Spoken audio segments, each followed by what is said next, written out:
Well, this was a big one, wasn't it? This was a big decision. An amazing decision, one that we're very happy about. This morning, the Supreme Court has delivered a monumental victory for the Constitution, the separation of powers, and the rule of law in striking down the excessive use of nationwide injunctions to interfere with the normal functioning of the executive branch. The Supreme Court has stopped the presidency itself. That's what they've done. And really, it's been an amazing period of time this last hour. There are people elated all over the country. I've seen such happiness and spirit. Sometimes you don't see that, but this case is very important. I was elected on a historic mandate, but in recent months we've seen a handful of radical left judges effectively try to overrule the rightful powers of the president to stop the American people from getting the policies that they voted for in record numbers. It was a grave threat to democracy, frankly, and instead of merely ruling on the immediate cases before them, these judges have attempted to dictate the law for the entire nation.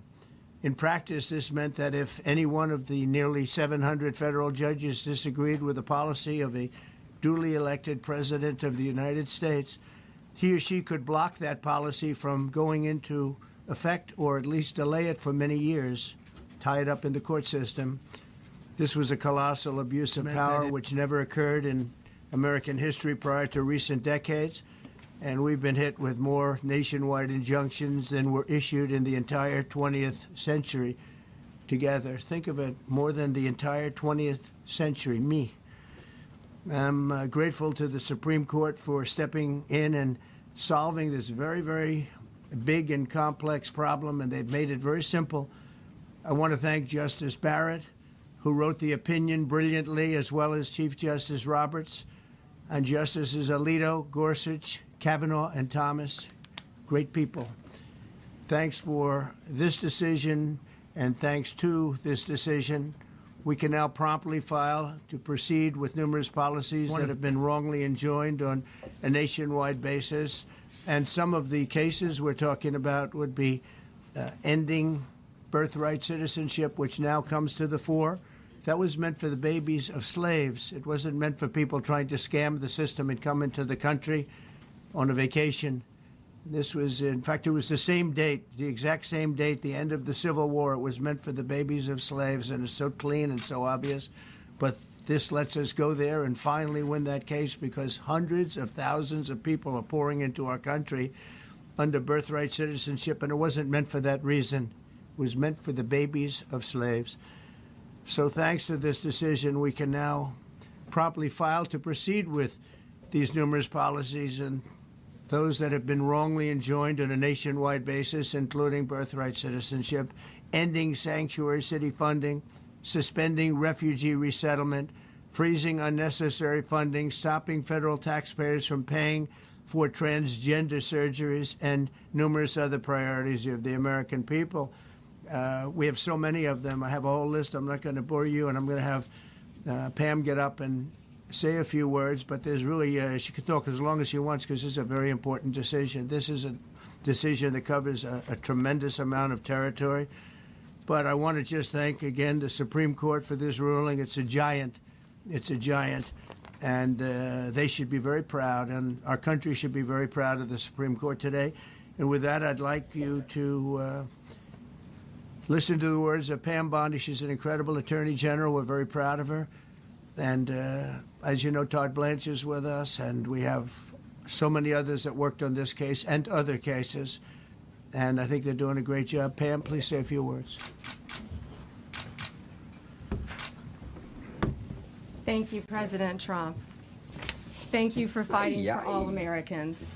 Americans are finally getting what they voted for. No longer will we have rogue judges striking down President Trump's policies across the entire nation.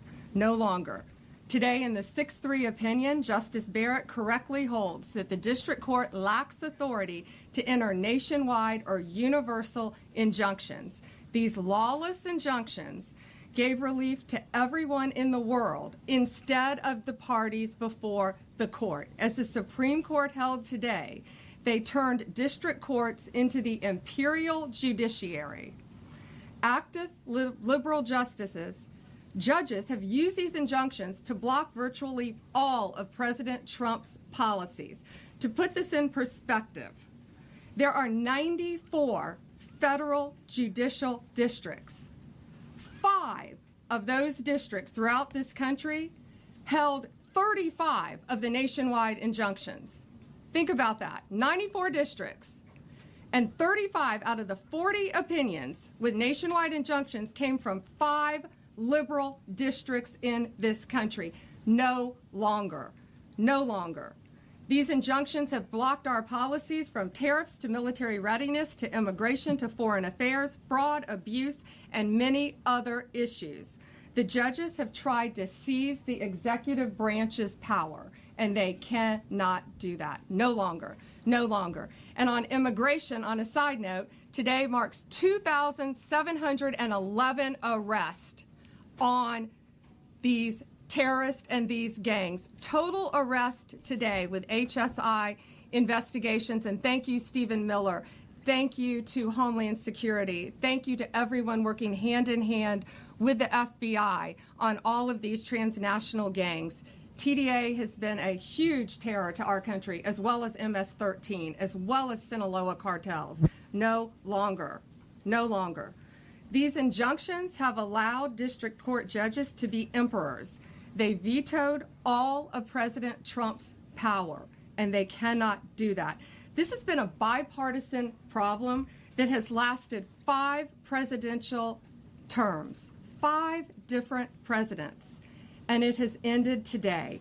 We will continue to fight for President Trump's policies. I want to thank the Office of White House Counsel, Dave Warrington. You and your staff have been incredible. Our Solicitor General's office, John Sowers, Sarah Harris, and Todd Blanche and Emil Bovey. Todd's going to say a few words because we've had another major ruling today on transgender books and some other great wins that we've had. But no longer will they have this power in our country. It is the president's authority under his executive branch to do everything to fight for the American people, and he will continue to do that. That's why he was overwhelmingly elected. Is this good, chat?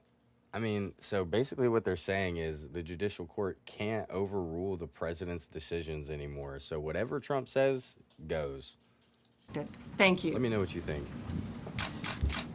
Thank you. Today's a great day for the rule of law. It's a great day for the Justice Department, and it's one that's been a long time coming and one that every American should have been waiting for with bated breath. And so I echo what the president said and Attorney General Bondi, that the Supreme Court did a great thing today, not only for this administration, but for every American in this country. If not for the injunctions case, we would be here talking about another great decision that came down today, the trans books case, which restores parents' rights to decide their child's education. Seems like a basic idea, but it took the Supreme Court to set the record straight, and we thank them for that. And now that ruling allows parents to opt out of dangerous trans ideology and make the decisions for their children that they believe is correct. And so we thank the Supreme Court for that. There's been multiple decisions over the past several weeks that just show why this nationwide injunction ban had to happen.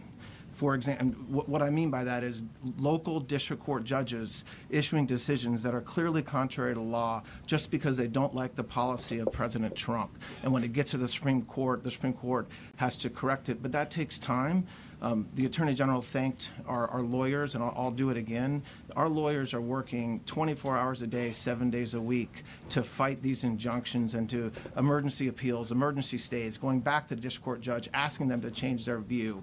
And so their hard work is really paying off today, but over the past few weeks. We had a stay of an order that prevented DHS from moving aliens to a third country. We had a stay of an order that stopped the Department of Defense from implementing military readiness, the EO that President Trump signed. We had another stay of an order forcing reinstatement of fired executive branch employees entirely within the president in Article 2, his right to do. We had a stay of, as you all know, of numerous DOJ cases. And again, every one of those stays requires a tremendous amount of work and effort by the lawyers and parties involved, and they should be doing other work. They should be doing the work that the president and this administration demands and has a right to demand, and not fighting these local judges who don't make decisions based on the law. They make decisions because they just simply don't agree with the administration's decision about a policy, and that's wrong. Thank you. Any questions? Yes, for Pam, please. Go ahead. Sure. Thank you, Madam Attorney General. So, as you know, the Supreme Court did not rule on the underlying constitutionality of the President's birthright citizenship order. So, what is the plan now? Are you going to try to implement the EO just in states where there isn't a legal challenge? Yes, so birthright citizenship will be decided in October in the next session by the Supreme Court, unless it comes down in the next few minutes. I guess it could come down. I think they're still deliberating right now on some cases. As you heard, we just got transgender books, which is a huge win. But most likely, that will be decided in October in the next session. However, it indirectly impacts us because, as you correctly pointed out, if there's a birthright citizenship case in Oregon, it will only affect the plaintiff in Oregon, not the entire country. So yes, it's indirectly, but that's pending litigation, and we're waiting on that in the next term. And how concerned are you that the Supreme Court will come back and determine that the executive order is Oh, unconstitutional? we're very confident in the Supreme Court. But again, it's pending litigation, and that will directly be determined in October, but it indirectly impacts every case in this country, and we're thrilled with their decision today. Peter. Madam Attorney General, thank you for being here to take our questions. A couple questions to the both of you. The EO had a 30-day grace period before it goes into effect. Is there any thought about trying to make it effective immediately within that period of time? We're going to follow the law. We're going to make those decisions, and we're going to do what's right in the bounds of the law. And then the DOJ didn't ask the justices to rule on the merits of the birthright citizenship ban.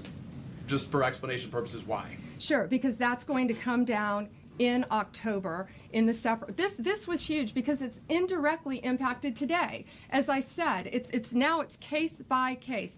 Let me reiterate, of the 35 of the 40 nationwide injunctions filed against this president, against his executive authority as President of the United States, 35 of them came from Maryland, D.C., Massachusetts, California, Washington. I mean, that's crazy. These 5 districts. So yes, it indirectly impacts us. It will be a separate decision in October. Next question. Thank you, Mr. President.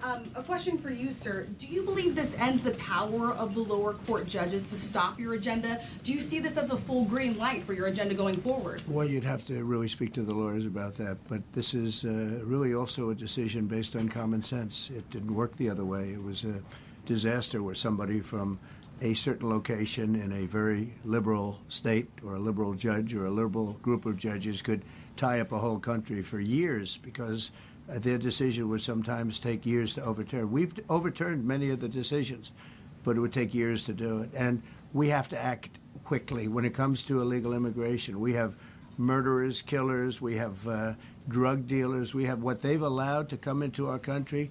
Should never be forgotten. It should never be. So I will say I agree with some of the stuff that they said that was passed. Like, some of that stuff sounded pretty good, but I'm still questioning on the fact that the Supreme Court can't overrule Trump's decisions anymore, or any president for that matter. What do you guys think about that? Emily said wrong hand. That's all you got. Sorry. Be forgotten what they've done to our country, and we have to be able to act very quickly, and we're going to do that. Thank you. Just as Amy Coney Barrett, sir, I know that you praised her and her opinion here in this case. She has taken some heat, though, from some of your supporters who have labeled her weak, a squishy, a rattled law professor.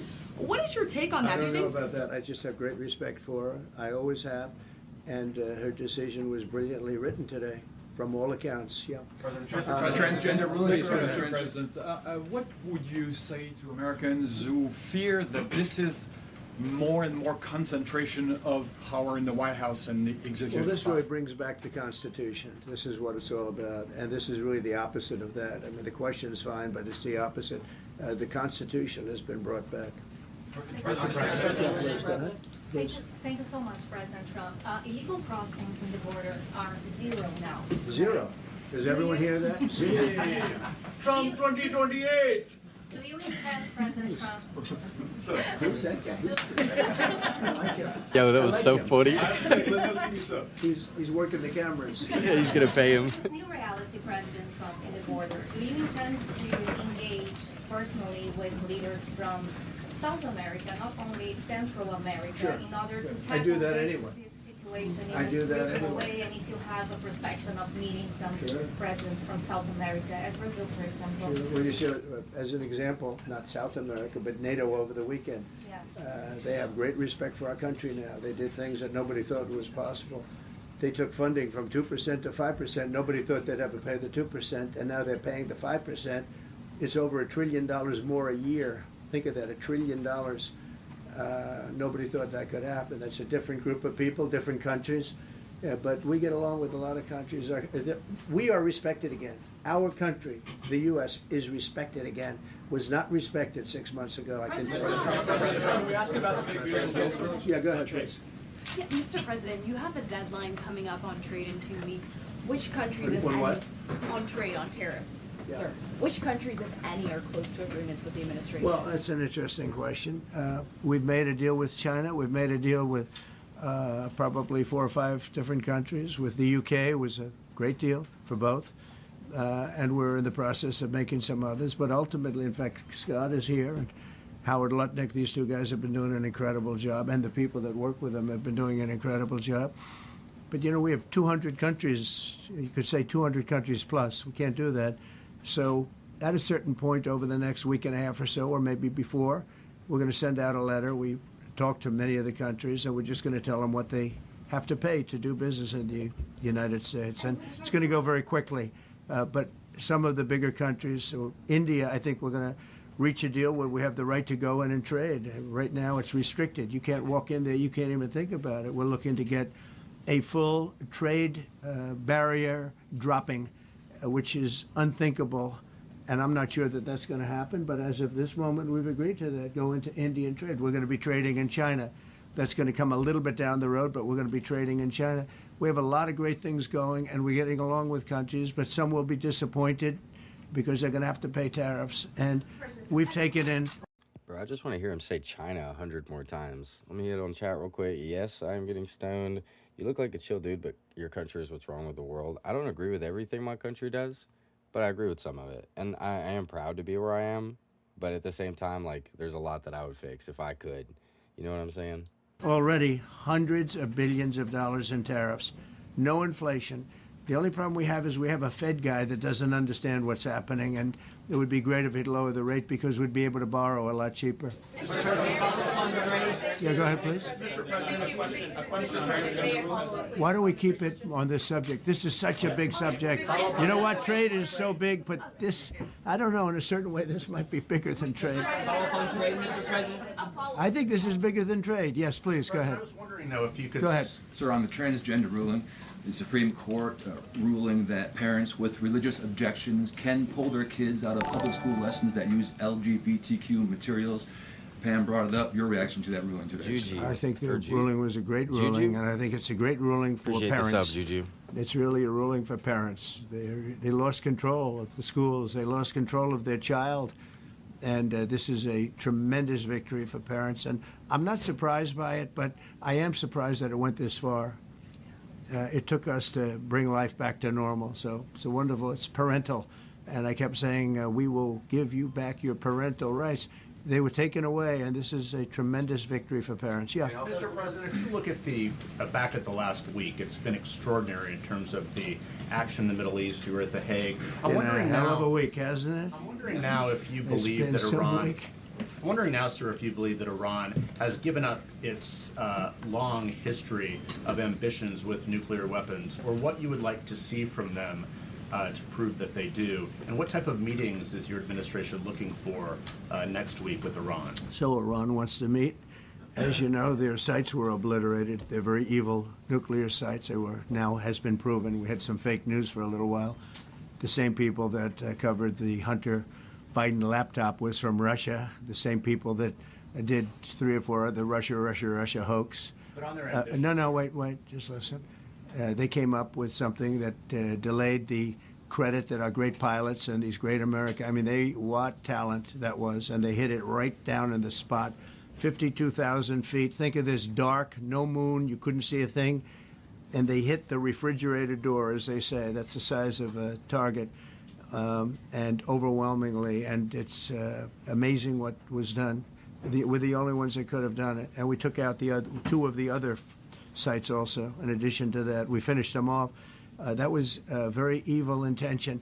I believe that, and again, time will tell, but I don't believe that they're going to go back into nuclear anytime soon. They spent over $1 trillion on nuclear, and they never got it together.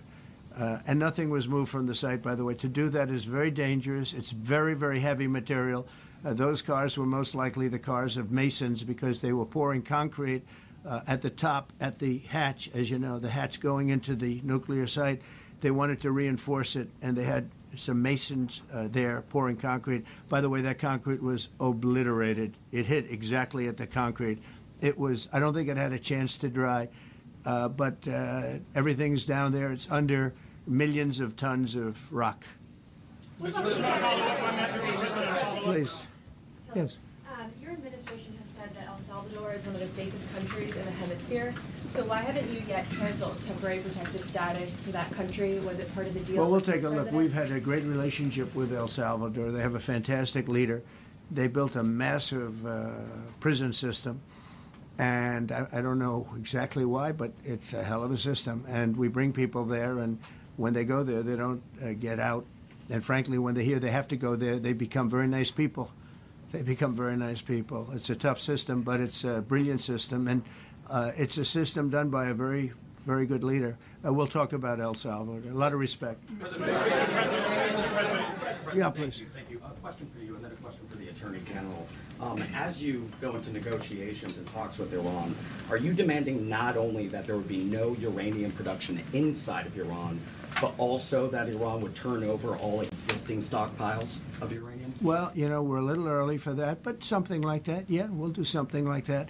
Let me say that I've been saying for 25 years, even as a civilian, you cannot let them have a nuclear weapon. And that's what happened. It's been obliterated. It would be years before they could ever get going. And I really think it's probably the last thing. They have to recover from a hell of a tough war. Would you also be demanding that the IAEA have full rights to inspect in Iran? Or somebody, yeah. Or somebody that we respect, and including ourselves. And a question for both the President and the Attorney General. Under birthright citizenship, if this is implemented, who would be tasked with...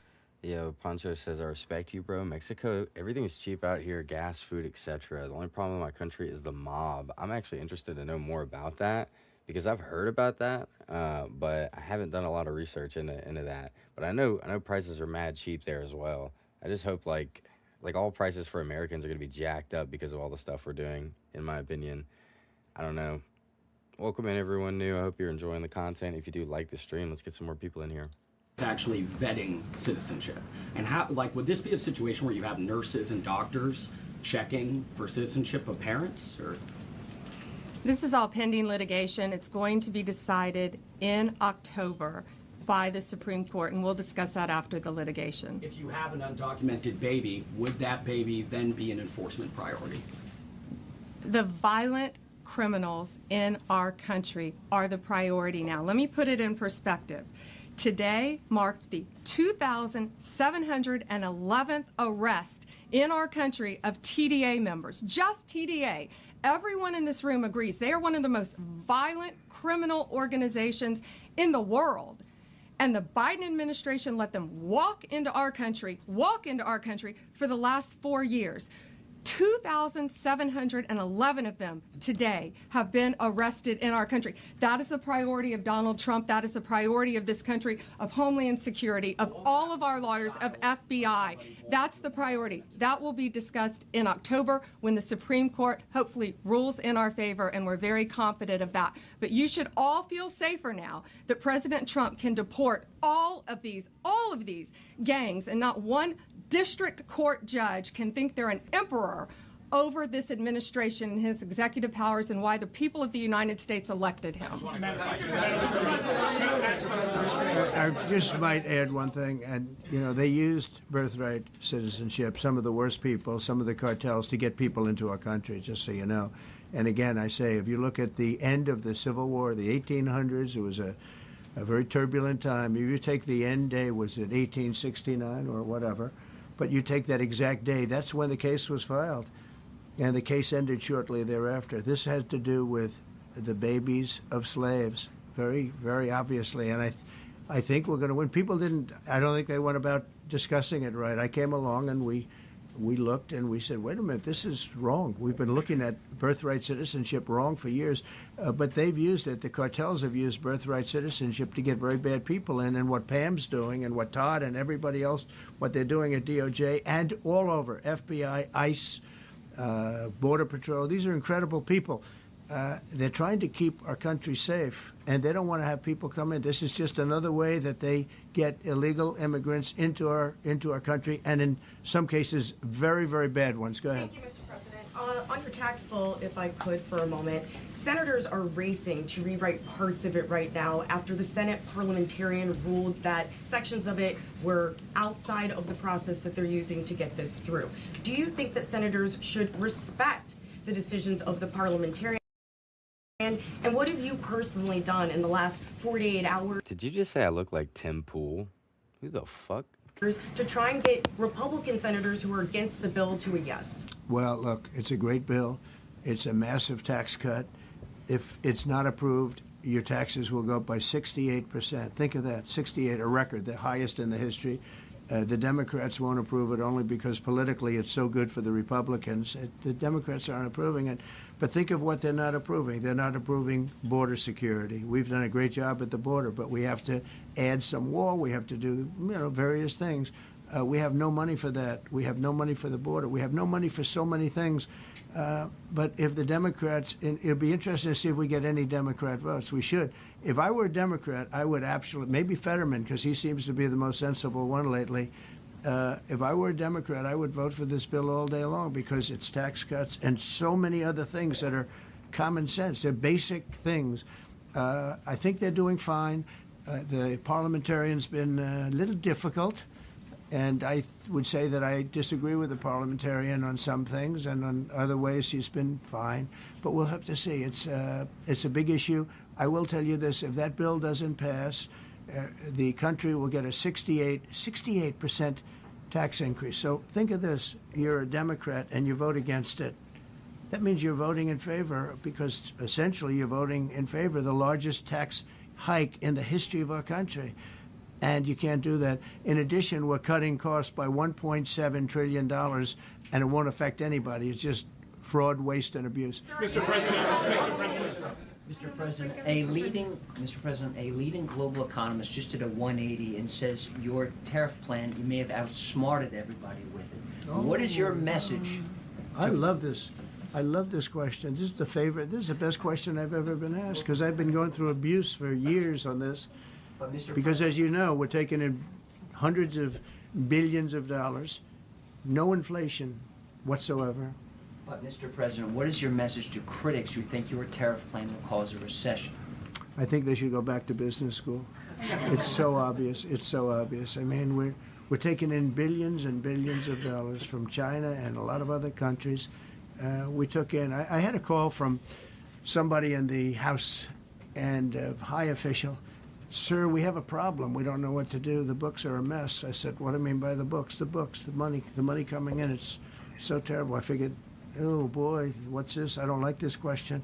I said, so what seems, there's so much money coming in, and there must be some kind of an accounting mistake, because we have hundreds of billions of dollars more money than we thought. I said, do me a favor, go check call me back. You have to call me back. Check the tariff column. Calls me back 2 hours later, says, you're right. We took in $88 billion in tariffs. They have so much money coming in. But more important than the money coming in, we have companies coming in, factories coming in, auto plants being built. AI is being built here instead of being built all over Europe and Asia. We have all of it. We have over $15 trillion, just about, Scott. I think we're right at about that number. We went to Saudi Arabia. We went to Qatar. We went to UAE. Very smart people, very smart leaders, great leaders. And we took in $5.1 trillion just there. Without the tariffs, I mean, they also liked a thing called November 5th, November 6th, and November 7th. That was a very good little period of time. It's called the presidential election. You know, you used to have one-day election. Now you have it go over it. But even if you just took that little period, because it was pretty obvious it was going to be a landslide. And they like that, but they love the tariffs. I had Texas Instruments come in the other day, big company, and he said, we're putting in $60 billion into new plants and new equipment, new everything. Sir, you're going to keep the tariffs, aren't you? Because if I ever took the tariffs off, and we are going to absolutely keep it. And the word that somebody that like this communist from New York someday gets elected. I can't believe that's happening. That's a terrible Appreciate thing it, for our Hayden, country, for the by sub way. on YouTube. He's a communist. We're going to go to a communistic state. That's so bad for New York, but the rest of the country is revolting against it. But if somebody got elected, they're afraid that if this was taken off, well, we're going to guarantee it's never going to be taken off. And again, we're taking in think of this, hundreds of billions of dollars. And they were all confused because they've never seen this before. You know, it's always the other way. We don't have enough money. So much money is coming in at levels that nobody's ever seen. But most importantly, we have factories being built, car plants being built, companies moving to our country like never before. If you look at 15 trillion, and that's only in a few months. Gray Bear, You know, I haven't appreciate been the here sub that on long. YouTube. Presidents like the last one was a disaster. He's the worst president in the history of our country, by the way. What he did on our border can never, ever be forgotten. To And me, that's the Coco. worst of all the things. And he's done some terrible things, grossly incompetent. Nobody knew it was him because I don't think it was him. I think it was whoever was controlling the auto pen. But our country is doing great. And those leaders and other leaders I just left, as you know, a large group of the most highly respected people. And that includes big countries. When you look at Germany and France and Spain, although Spain didn't come through, but they will. By the way, guaranteed they will. That was the only country that sort of tried to hold back on putting up the money. But just so you know, they said, it's unbelievable what's happened to the USA. You were a dead country. We didn't respect the country, the leader. You were dead as a doornail. One said to me, you went from being a dead country, you are right now the hottest country anywhere in the world. The whole world is talking about. Adam said something. He said, I don't like politics putting us against each other while they have the power and wealth. We're to an extent, like, it's agreeable, but I always think you need to at least understand what's going on. I mean, they're going to run their world how they want to run their world, regardless of what you want. So you got to at least understand how it works. You know what I'm saying? About the USA. Appreciate the and sub on YouTube, everybody wants a Andrew. part of it. And they're pouring Penny. into our country. And you're going to see those numbers. Thank you for that question.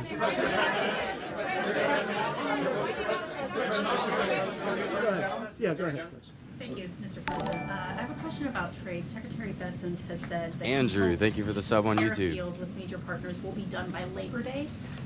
So if some deals are not done by your July 9th deadline, will some countries' tariffs go back up, or will they stay where they Yeah, are well, now? there's some countries that are used to ripping us off, to be honest with you. And I don't want to name them, but you sort of can name them. And they're so used to just, taking it billions and billions of. Look, we had a trade deficit of more than $1 trillion. Think of a trade deficit. That's because nobody cared. We cared a lot when, I took in hundreds of billions of dollars in tariff. We had the greatest economy in history up until now. I think we're going to blow it away. But during my time, and especially prior to COVID, we had the greatest economy in the history of our country. I think we're going to blow it away now based on the kind of numbers that we're seeing. But some countries are very angry because they've been ripping us off for years. They've been making billions and billions of dollars. There was nobody to negotiate with. They could do whatever they want. They charged us tariffs, by the way, at numbers that we've never seen before. And we ended up losing much more than $1 trillion a year. $1 trillion a year on trade. And Whoa, now thank you they're for the being sub, met my with boy. a force that's far greater than them. And they don't like it. So they're upset. Because instead of making, $5 billion, they're going to break even. Or they'll make a little bit. I want to be nice. They'll make a little bit. Or we'll make a little bit. It's a big difference. Yeah, please go ahead. Go ahead. Red dress. On the 2020 election, is there any more information on the special prosecutor? So many Americans still have questions about the 2020 election. And speaking of rogue judges, would you consider appointing somebody at DOJ maybe to investigate the judges that allowed for the political persecution of you, your family, and your supporters during the Biden administration? I love you. Who are you? I'm Kara from Lindell TV. Well, it's just a very nice question. And it's not a setup. I have no idea who you are, but I appreciate that question. All I can say is we're not here for that. I hope so. I hope they're doing a thing because that election was rigged and stolen, and we can't allow that to happen. You know, a lot of people tell me, sir, you just won the greatest election in the history of our country. You won at numbers that won all 7 swing states, won the popular vote, won everything. Sir, go on with your life. And many people that say that, good people, friends of mine, then you have people that say that same thing, go on with your life, but you have to find out what happened because you can't let that happen again. Look at what this lunatic did. Look at what he did. He opened our borders to people that were murderers, 11,888 to be exact, murderers. And we've captured many of those murderers, and we're bringing them back, or some of them are so dangerous that we don't even want to bring them back. We're afraid they're going to try and come back in. But he allowed people to come into this country, people from mental institutions, insane asylums, that's a mental institution on steroids, people from mental institutions, gang members, drug dealers, people, jails, being emptied out into our country. Venezuela emptied out almost its entire prison population into our country. But I don't want to blame them. Many countries have done that. The Congo, you know, we have a great press conference coming up later, and it's the Congo and Rwanda. You know, they were fighting for years, and it was machetes, it was vicious, it was as vicious, people's heads being chopped off. And I have a man who's very good in that part of the world, very smart, and put them together. And we're signing a peace treaty today. First time in many years they're going to have peace. And it's a big deal. You know, we talk about Russia, and we're working that one. President Putin called up, and he said, I'd love to help you with Iran. I said, do me a favor. I'll handle Iran. Help me with Russia. We got to get that one settled. And I think something's going to happen there. But we did some great work. India and Pakistan. That was going to be maybe nuclear. We did that. We did a lot of work. I don't know if there's ever been a president that's done much more. Serbia, Kosovo was going to go at it. Going to be a big war. I said, you go at it. There's no trade with the United States. They said, well, maybe we won't go at it. That's what happened with India and Pakistan. I was negotiating with both of them, and I said to Scott, I said to Howard, cancel all deals with India and Pakistan. They're not trading with us because they're in a war. They called back, what do we do? I said, look, you want to have trade with the United States, it's great. But you want to go and start using nuclear weapons on each other? We're not going to allow that. And they both agreed. Both have great leaders. They both agreed not to do it. So we did a lot, but I appreciate that question. Sir, on peace deals, can I follow up with you? Sir, can I follow up on peace deals? Thank you so much. Thank you, Mr. Orange. President. Thank you, Mr. President. I was just speaking with Senator Ron Johnson on the One Big Beautiful Bill, and he says he really wants to get to yes for you and get this accomplished. He does. He's a good man. But he also said that he needs more time, and he is not certain that the July 4th deadline is Well, possible. then he's not such a good man. Because there's too much work to do. He's a good man. Ron How Johnson's doing a good job. He's very committed. Every Republican senator is committed. And, you know, you could have a couple of grandstanders, in all fairness. You could have somebody else. And it's very dangerous because our country would go from being the most successful country in the world to who knows what happens with a 68%, think of it, 68% tax increase. That was given by the Democrats because they like high taxes. I don't know what happened. You know, all my life, I'd grow up and I'd watch politicians talking. I'd say, oh, that's fun. And they were always saying, we will cut your taxes. We will cut your tax. I never heard it. They say, we will raise your taxes. And they elect people like this guy in New York that maybe has a chance. I find it hard to believe, but he maybe has a chance. They want to raise your taxes. So they want to see a 68% tax increase. That's more money than anybody could afford. You'd go into a depression if that ever happened. So I think there's a lot of pressure to get that approved. How important is the July 4th deadline to you if the It's default important. It's not deadline's the not end till all. August? It can go longer, but we'd like to get it done by that time, if possible. And look, we have a lot of very committed people, and they feel very strongly about a subjects that you're not even thinking about that are important to Republicans. The problem we have is that it's a great bill. It's a popular bill, but we'll get no Democrats only because they don't want to vote for Trump. If that bill was their bill, oh, they would be so happy. It's so great for our military. It's great for everything. And they would normally vote, but because their hatred of Trump, they have Trump derangement syndrome at levels never seen before. And instead of voting for a tax cut, they're voting for a tax increase of 68%. They're voting to destroy Social Security, destroy Medicare, and destroy Medicaid. And we're voting to make them perfect and to make them better, make them stronger and better. They're going to destroy Medicaid, and they're going to destroy Medicare, and Social Security will follow. If you vote for the Democrats, you're dead on those three things. Thank you, Mr. President. On a related subject, many Democrats have said that they are not going to support crypto bills in Congress only because of you and your family's personal crypto ventures. And these votes are in some cases needed to pass. Are you open to the idea of pulling away from your personal crypto ventures just for the next few years if that helps get these crypto bills passed in the next few months? Well, it's a very funny thing, crypto. So I became a fan of crypto, and to me it's an industry. I view it as an industry, and I'm president. And if we didn't have it, China would, or somebody else would, but most likely China. China would love to. And we've dominated that industry. It's a big industry, by the way. In fact, when the stock market went down recently, crypto and Bitcoin and all of that went down much less than anybody else as a group.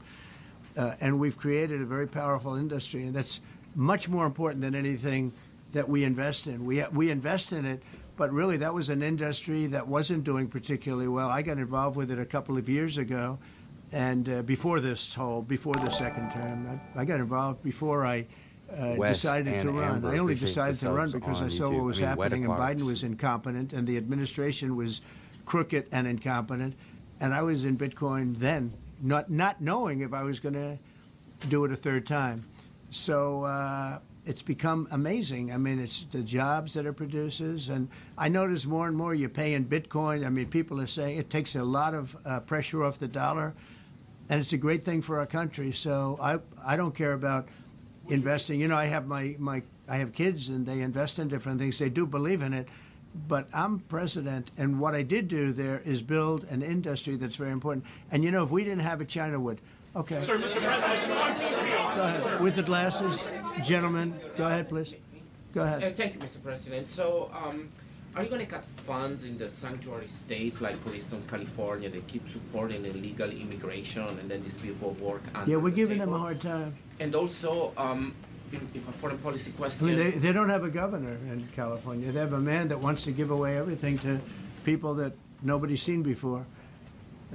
If we didn't go into Los Angeles with the military, which did a fantastic job, but if we didn't go into Los Angeles bringing in the National Guard, I would have brought the military if it was necessary, because you have to. We have the right to.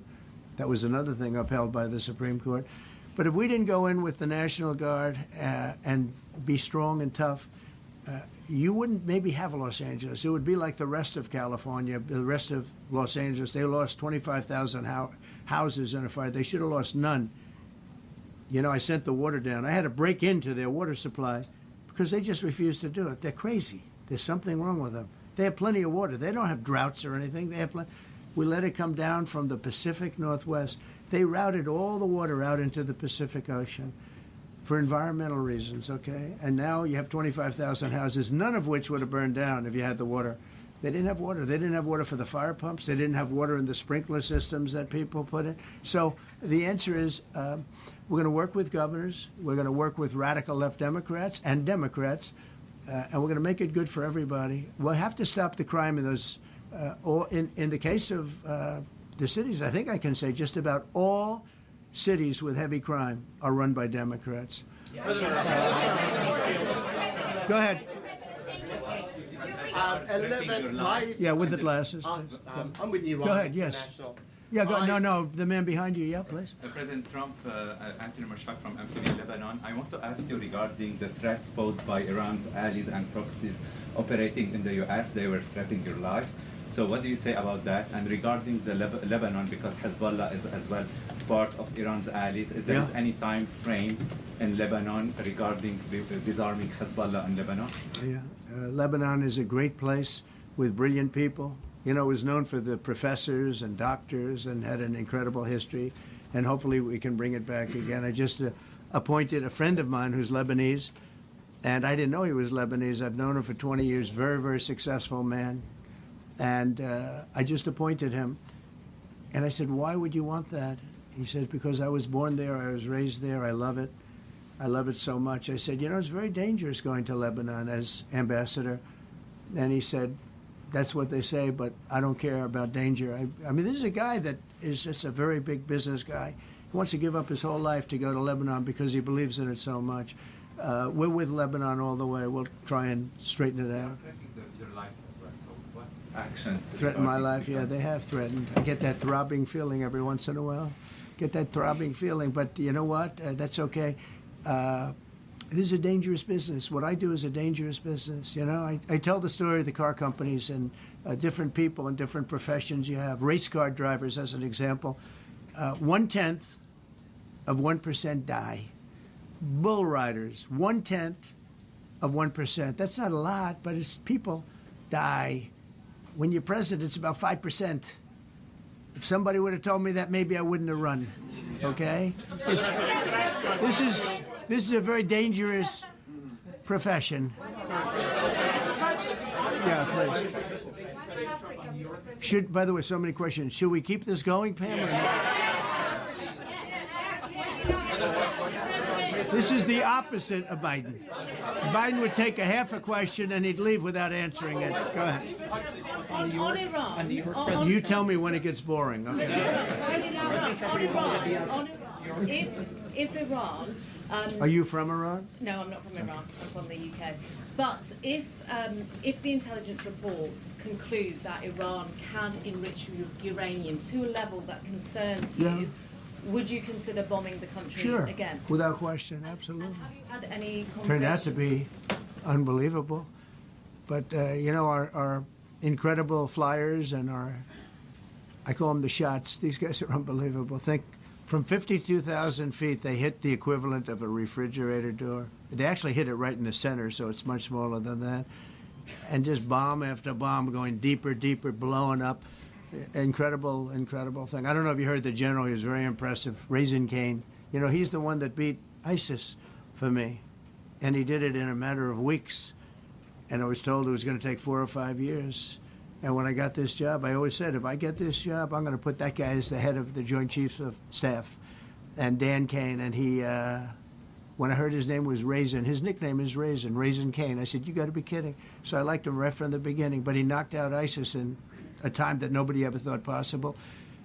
And when this attack was completed and so successful, I said, now I know how you knocked out ISIS so quickly. But we have the best people, we have the best equipment in the world. You know, I rebuilt the military during my 4 years, during my other term.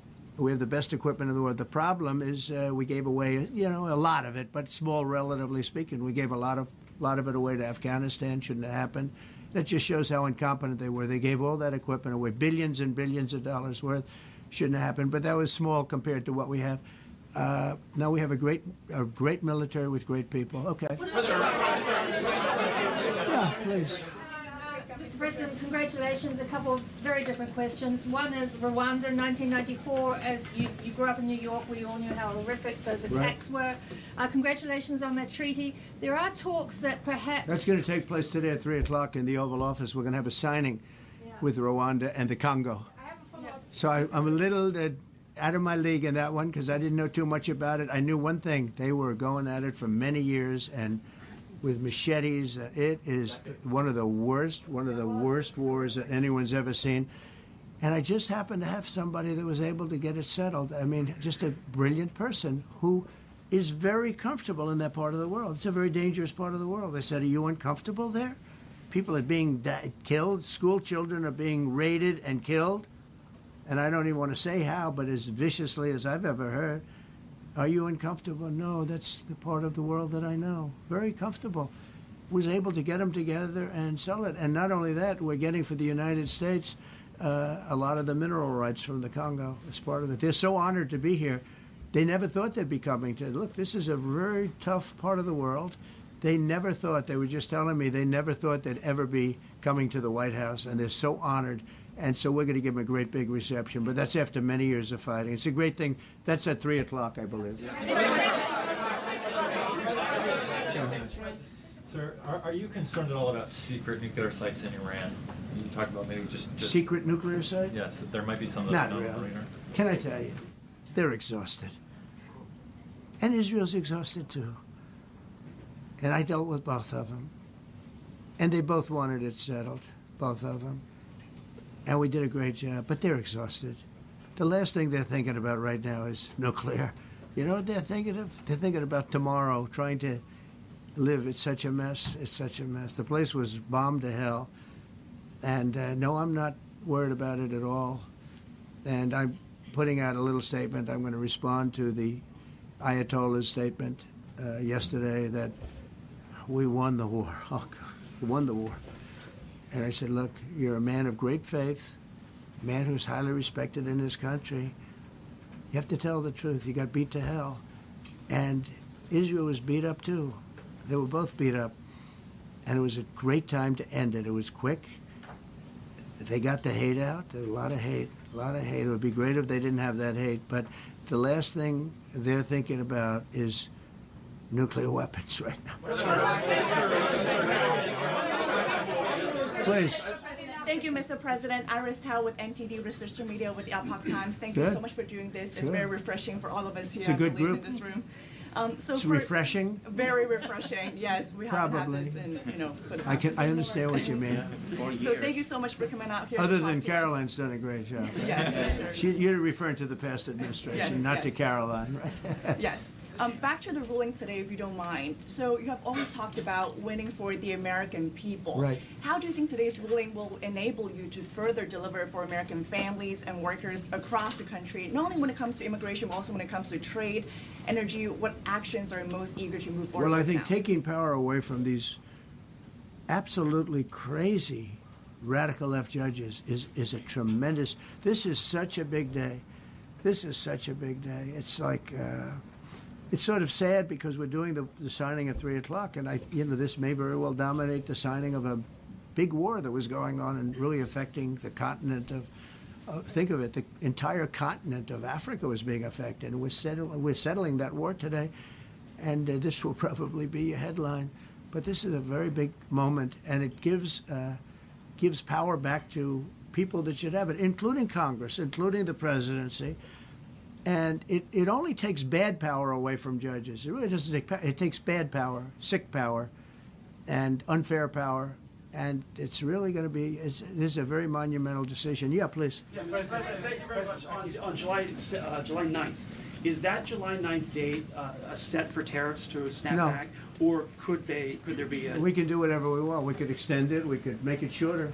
I'd like to make it shorter. I'd like to just send letters out to everybody. Congratulations, you're paying 25%. He doesn't want. He's a much nicer person than I am. Go ahead. You finish it up. Who are you considering for the Federal Reserve then? And are you speeding up that process? I see Secretary. Oh, he's terrible. He's terrible. I mean, I have a list of things. We're like 38 on the list. We pay, Cameroon and different places are paying the same as us. Because, you have somebody sets a rate at 4% or 4.5%. It's hard to go out and say we should be paying 1% when you have your so-called experts doing it.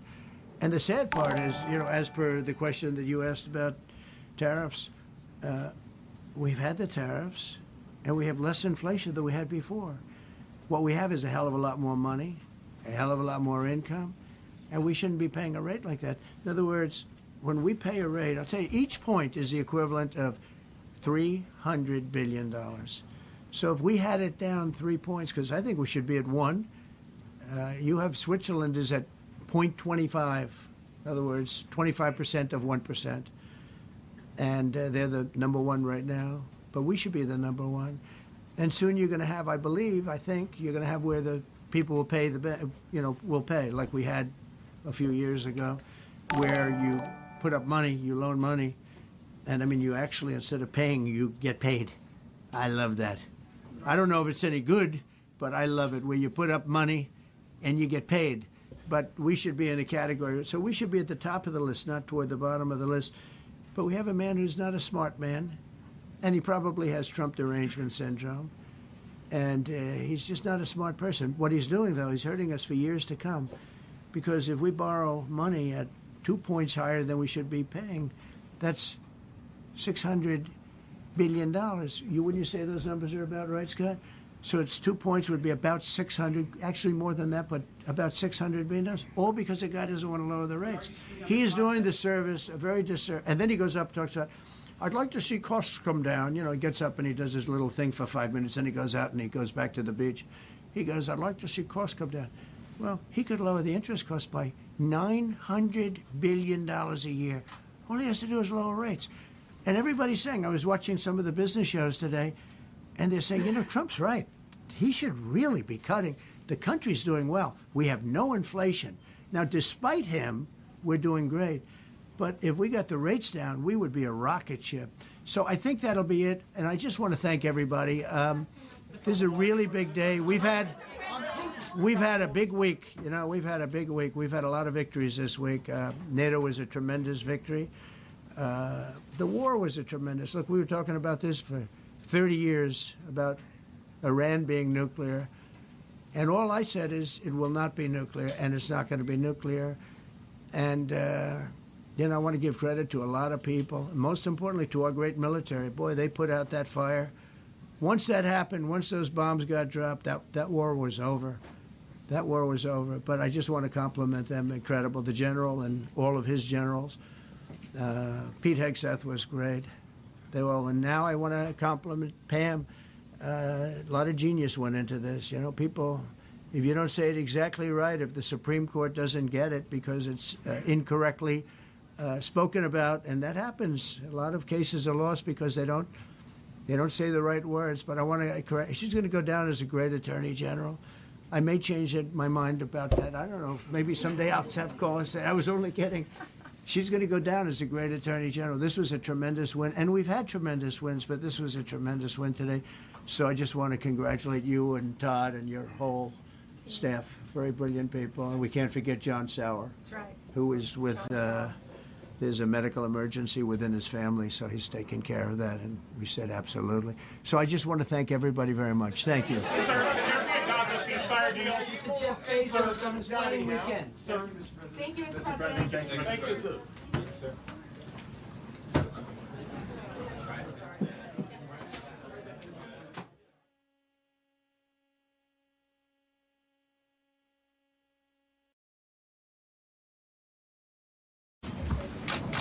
Well, this was a big one, wasn't it? This was a big decision.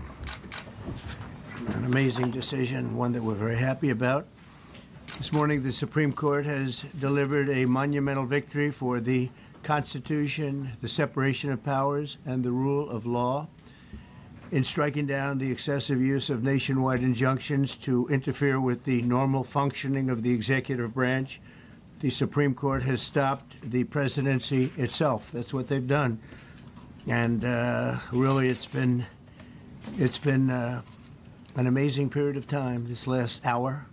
There are people elated all over the country. I've seen such happiness and spirit. Sometimes you don't see that, but this case is very important. I was elected on a historic mandate, but in recent months, we've seen a handful of radical left judges effectively try to overrule the rightful powers of the president to stop the American people Sorry about that, guys. My dog got sick. I had to clean that up. My bad. We're back, though. from getting the policies that they voted and the for in subs. record numbers. Oops. It was a grave threat to democracy, frankly, and instead of merely ruling on the immediate cases before them, these judges have attempted to dictate the law for the entire nation. In practice, this meant that if any one of the nearly 700 federal judges disagreed with the policy of a duly elected president of the United States, he or she could block that policy from going into effect or at least delay it for many years, tie it up in the court system. This was a colossal abuse of power which never occurred in American history prior to recent decades, and we've been hit with more nationwide injunctions than were issued in the entire 20th century together. Think of it, more than the entire 20th century, me.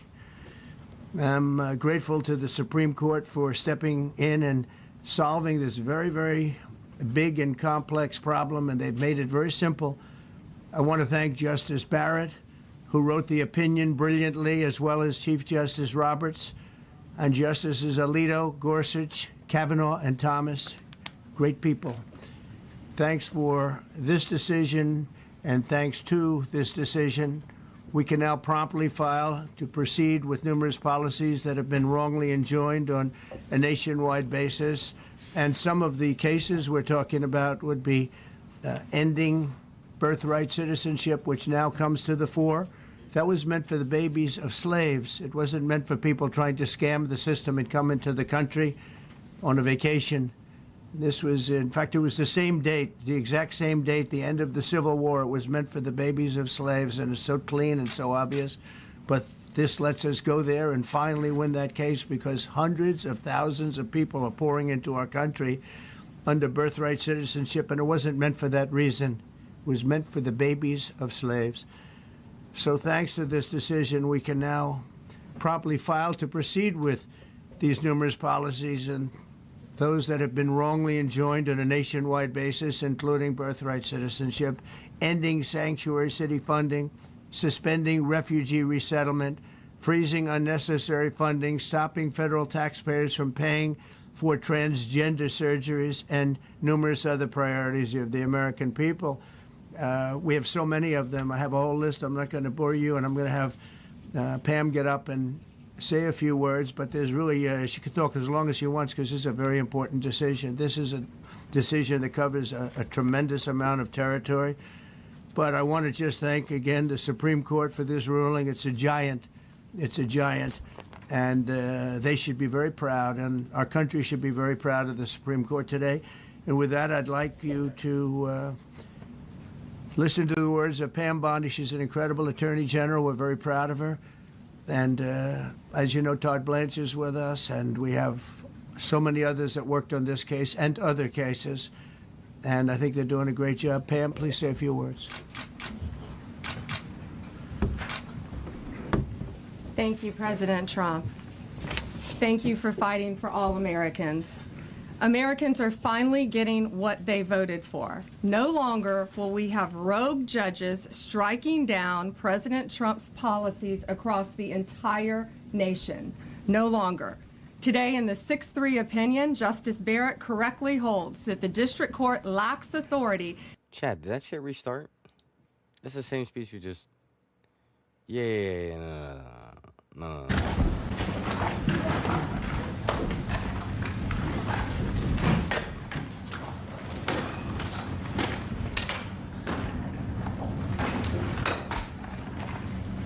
Well, thank you very much, and I'd like to ask Caroline, who's become very famous, big star, and she has a person who's a colleague of hers, a friend of hers, and that she has a lot of respect for, who comes from the area and knows exactly what's happening. Caroline, could I ask you to say a few words? Yes, sir. Here we have Ariana, who is from the continent of Africa. She's been a reporter here in the United States for many years, and she has a story to share with the press, with the media, and with these two fantastic leaders who have joined you today. So, Ariana, please. Why don't you come up here and talk so they can see? Sure.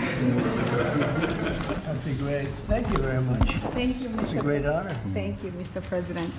So, as Caroline has mentioned, President, first of all, I want to let you know that I'm the only African reporter accredited here at the White House. Wow. And I cover for the entire continent. So I just arrived from Congo, Democratic Republic of the Congo, Right. yesterday. I went to see firsthand how the people is feeling and the president's message, President Felix Tshisekedi, about this upcoming peace deal. And let me tell you firsthand what I've witnessed myself. I spoke with the people on the street. I spoke with youth.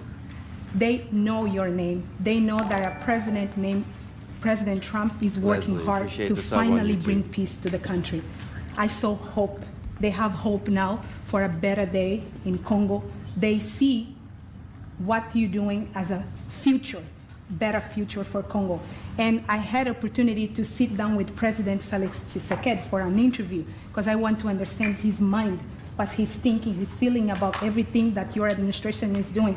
And he told me firsthand that for many years, many American presidents overlooked this conflict. They didn't do nothing. Even myself, I covered President Biden's administration. I pressed many times about this conflict. People are dying in Congo. This country has so much potential, but they need help because this war is destroying the country. Right. They never gave me any answer. And he told me, President Tshisekedi, that you have no idea, he's very thankful for what you're doing, for what your administration is doing. Not only him, the entire Congolese people. They see that finally they will have hope. And President Tshisekedi also mentioned at the end of my interview that when peace finally comes to the Democratic Republic of the Congo, he's thinking to nominate you as a Nobel Prize Peace because he said you deserve, you have been working to bring peace in the world, not only at the Congo, and he's very hopeful to meet you in the future. That's so nice, boy, and that's so beautifully stated. And Caroline said, number one, she did say, and I shouldn't say this because it's politically incorrect, she said, she's beautiful, and you are beautiful. Okay? I'm not allowed to say that, that could be the end of my political career, but I said it anyway. But you are beautiful, and you're beautiful inside. So I wish I had more reporters like you. So you covered Africa. Yo, for Trump, a long chill. time? Yes, for What are you over doing, dog? 10 years. Wow. He's I dogging. cover even your first administration. Yes, I know that. That's great. Well, thank you. That's so nice that you said that. Thank you. Appreciate it. And I have one more question, Yes. Mr. President. Since we know in July or in the future, both President of Rwanda and the Congo will be coming Yes. to the United States. In Africa, President João Lourenço, the president of Angola, he is also the leader of African Union. Good. He Yes, I know. worked very hard to bring peace, but unfortunately... Let's get him here. Yes, that's Okay? right. Would you invite him for me? Of course. Okay? Of No, course. we'll have. I know that he works very hard, and he's the head of essentially the union. So the union all over Africa, not the kind of union that we have. This is the union all over Africa, and I'd love to have him. So you'll let him know. Of course, Okay. Mr. President. Thank you very much. Thank you, Good. Mr. Now you go back to where you belong, right? That's great. That's a great job. It's real knowledge and real heart too. Congratulations. Okay. So we're here today to celebrate a glorious triumph, and that's what it is, for the cause of peace. And this is a long time waiting, the signing of a historic peace agreement between the Democratic Republic of the Congo and the Republic of Rwanda. The conflict has continued, and it's been going on for many, many years. It's been going from, I guess they say 30 years. The Great Lakes region of Africa for a long time, and maybe even time before that. How is the Great Lakes region? Must be beautiful, right? Beautiful, beautiful region, but they had a lot of war, right? A lot of fighting, a lot of death. It's displaced countless people and claimed the lives of thousands and thousands. But today, the violence and destruction comes to an end, and the entire region begins a new chapter of hope and opportunity, harmony, prosperity, and peace. That's been a long time waiting. I said, how long has the war been going? And a friend of mine who's very much involved said 30 years, and at least 6 million people were killed during that period of time. It's incredible. And somebody said that was actually, it's the biggest war on the planet since World War II. So it's a shame, but we're going to bring it to an end. I want to express my gratitude and congratulations to the representatives of the Democratic Republic of the Congo and the Republic of Rwanda, who signed this pivotal agreement a short time ago. They just signed right in front.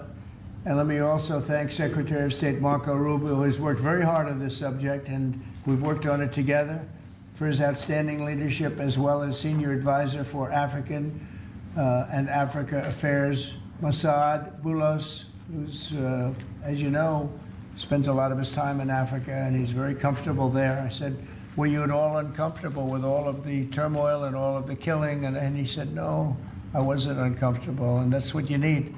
You need somebody that's going to be able to get. So, Masad, I want to thank you very much for the job you've done. Amazing guy, actually. I also want to thank African Union, Qatar, Togo, for working closely with the United States. And I know Qatar was really working hard, and African Union, we just spoke about that. And I look forward to having them representatives here when we do the official meeting, and that'll be sometime in July. And we look forward to it. And you better be here covering it, okay? You better be, we're not going to stand anybody else covering it but you. But this is a tremendous breakthrough. In a few short months, we've now achieved peace between India and Pakistan, Israel and Iran, and the DRC and Rwanda, and a couple of others also. Serbia, you know, was they were getting ready to go to war with a group I won't even mention because it didn't happen. We were able to stop it, but I have a friend in Serbia, and they said we're going to go to war again, and I won't mention that it's Kosovo. But it's Kosovo. But they were going to have a big time war, and we stopped it. We stopped it because of trade. They want to trade with the United States. I said, we don't trade with people that go. Stopped it? Or like just pushed it on to a later date? That's for you to decide. Is that a mosquito? Go to war. And we said that also with, if you take a look at Pakistan and India, it was great. They have two great leaders, and they were able to stop. They were in the midst of a big fight, I guess everybody saw, and it was going to get very bad. And they are nuclear nations, very powerful nuclear nations. In the months and years ahead, my administration will continue to work closely with all of the parties in this deal and ensure the agreements are fully taken care of. And you're going to do what's in the agreement. We'll say you better do what's in that agreement, right? Because if somebody fails to do that, bad things happen. But I have a feeling that after 30 years, I think after 30 years, you're all set. We are. I think both of you have said that's enough, right? That's enough. Yeah. That's enough. You've seen it all. So this is a wonderful day. It's a great day. We've had some tremendous success. It's been a great week between just coming back from a very successful trip. NATO's really pulled together. They have. They're going to spend over $1 trillion a year. Sub on YouTube. Nobody expected a thing like that to happen. And we had the war, as you know. That was we call it the 12-day war. It was exactly a 12-day war, and we ended up with no nuclear weapons. That's what we wanted. And they were just absolutely blown to pieces, those 3 sites. And there's no nuclear weapons, and hopefully there can be a lot of healing, and the healing is starting. And it's been a really pretty amazing week, and this is one that I really look forward to. This was set up a few weeks ago, and it was something that I really look forward to. If we can do this, and we do that because we have a certain competence that's good, we're able to get people to be peaceful. I think we can do war better than anybody, but we don't want to. And we have the greatest military in the world. They showed that in Iran. Those pilots, they flew for 36 hours. And think of that, and they hit their target. The size of this desk, half the size of this desk, from about 52,000 feet in the dark of night with no moon, 0 moon. They wanted it that way. Can you believe it? And they hit, every missile hit exactly half the size of this beautiful Resolute desk. We don't want to talk about it when it comes to rockets hitting it, but half the size of this, and they hit dead center from tremendous heights, going at tremendous speeds. It's amazing. Nobody could do a thing like that. Nobody has that weaponry, and nobody could do a thing like that. So we had a very busy and successful week. And in addition to that, our economy is doing great, setting records with the economy, and a lot of other good things happening. But this is about Congo and Rwanda. And I'd like to ask, if I might, would you say a few words before we introduce our guests? Sure. Thank you, Mr. President. Yes. So, under your leadership, Mr. President, and the full support of Secretary Rubio and the entire team at the State Department, we engaged with the 2 parties in early April. And within 3 weeks, they signed the Declaration of Principles. And now, within about 2 months from that, we have signed today the final, this is actually the final peace agreement. You know, many people were wondering if this is preliminary. No, this is the actual final peace agreement that they've signed today. You have also expressed interest in inviting the heads of states to the White House for a signing ceremony. So there will be some other additional agreements that will be signed. In addition to this, which will become known as the Washington Accord with regards to the Great Lakes region. That's great. There are some economic... Why not the Trump Accord? If you wish. I'm only kidding. That'll be headlines. I think that's a great Washington Accord. Beautiful. And there's an economic aspect as well that is extremely important for both countries. They have also worked, last week we finalized the regional economic integration framework, which both countries will be signing at the White House here during that ceremony. And that's going to be a great ceremony. Absolutely. Right? We're going to make that a great ceremony and bring other people that were involved, some other people. Besides the gentleman we talked about who we know has worked so hard, if you think there are other people that are deserving, let us know. Okay? Sure. And there will be some bilateral agreements. We're negotiating a minerals deal with the DRC for critical minerals. Many American companies have shown interest in investing in the DRC, and these we're talking about long-term investments. Same thing with Rwanda. Many American companies have shown interest, and not only in mining, but also in the midstream and downstream, which will be the processing of minerals. We're also working and supporting the Lobito corridor, which will help building the infrastructure.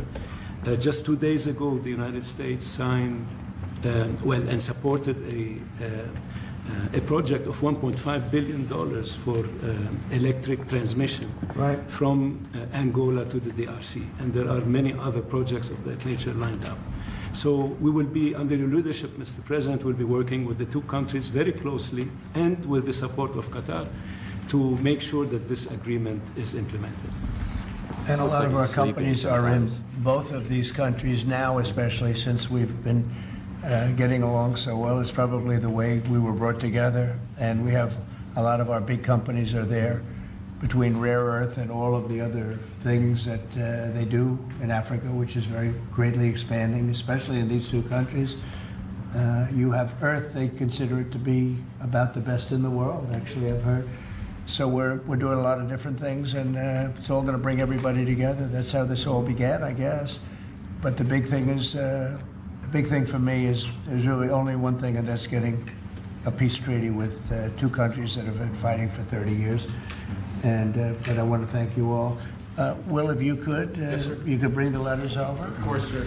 So in front of you, as you said, sir, these are the actual agreements that were signed respectively by the foreign ministers of the Democratic Republic of Congo and Rwanda earlier today, witnessed by Secretary Rubio. We've also prepared for you 2 letters. This is to President Paul Kagame of Rwanda, expressing your appreciation and congratulations for everything that's happened already, and of course inviting him to Washington for, as Dr. Bula said, what we hope will be the Washington Accords, finally setting the terms for peace and prosperity in this region, hopefully for a very long time. My man is signing that without even like a question, like it's an autograph. Bro has put that signature down so fast. What the, before he could finish. That's great. That's great. That's beautiful. That's beautiful. That is a beautiful signature. Very important. We're going to put a picture in there, right? As soon as this is over, they're going to put, we have a fast-moving photographer, Dan.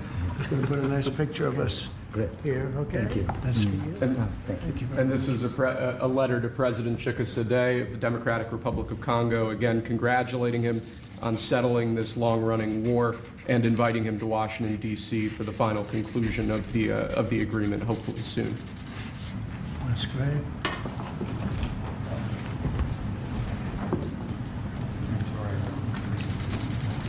Nice, right? Thank you so much. You take that pen. Thank you very much. Okay. So I'd like to ask JD to say a few words, our great Vice President, and then Marco, and go ahead. Great. Well, first, let me welcome the foreign ministers of Rwanda and Congo. It's great to have you in the Oval Office. And second, let me say congratulations to the President, to Secretary Rubio, and the entire team. I think for the people of these two countries, they should know that the United States is committed to the pathway of peace. But to my fellow Americans, this is really a celebratory moment. This is a big moment for our country because under the president's leadership, we've taken what was 30 years of killing and war, the worst war in terms of death count since World War II, and now we're on a pathway to peace. And so if I think about what I know about these two countries, for 30 years, pretty much the entire time that I can remember these two countries being in the news, much of the story has been about them fighting one another, about them killing one another. And now we can look forward to a future where my children will look at this moment as the beginning of a new story, a story of prosperity and of peace. So thanks to the President, congratulations to the entire team, and to my fellow Americans. We should all be really proud, because it's amazing what active presidential leadership can accomplish when it's geared towards peace and prosperity, and that's what we have in the Oval Office right now. So great job, sir. Thank you very much, JB and Marco. And then we're going to ask the two principals to speak. Yes, sir. Mr. President, first of all, thank you. When I first came on this job a few months ago, you made it very clear that one of the priority of this administration under your leadership was going to be the pursuit of peace. And from day one, whether it's been in Ukraine and Russia, whether it's been Pakistan, India, whether it's been Iran and Israel, and in the continent of Africa, your priority's been on peace. And today we see this come to fruition. It's sad. Wars get a lot more attention than peace. But peace is harder than war, a lot harder. And I want to congratulate both of the leaders here and their respective presidents for choosing the harder path, which is often peace, than the easier path, which sometimes is war, as costly and as bloody as it may be. And I echo the Vice President's statements, and that is that Americans should be very proud that the #1 voice for peace in the world today is our president, your president.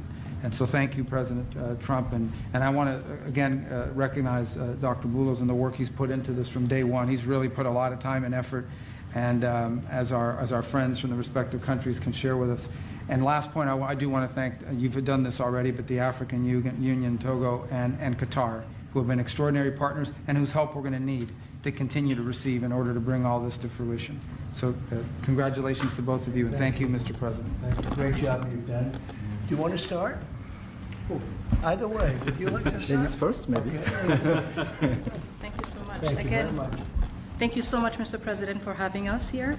I think I can summarize my contribution in 3 main points. First of all, thank you and congratulations indeed for this remarkable milestone, which is putting an end to 30 years of conflict and of suffering, and which is redefining the perspectives that millions of Congolese and of citizens of the greater Great Lakes region will have.